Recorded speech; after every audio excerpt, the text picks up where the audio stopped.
वर्धा जिल्ह्यातील समुद्रपूर तालुक्यातील गिरड परिसरात गेल्या 2 महिन्यांपासून वाघाने चांगलाच धुमाकूळ मचवला असून आतापर्यंत 9 जनावरांचे वाघाच्या हल्ल्यात बळी गेले आहे।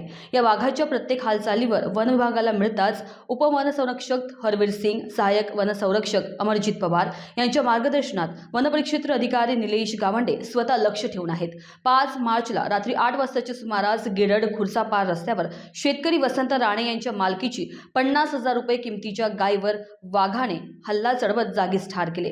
घटनेची माहिती वनपरिक्षेत्र अधिकारी निलेश गावंडे यांना मिळताच त्यांनी आपले कर्मचारी वनरक्षक नीता डडमल, वनरक्षक PD बेले यांनी घटनास्थळी जाऊन पंचनामा केला। यावेळी पशुवैद्यकीय अधिकारी डॉक्टर योगेश राघारते यांनी शवविच्छेदन केले। यावेळी अमृत आखुड, रंगनाथ कुंभारे व शेतकरी राणे हजर होते।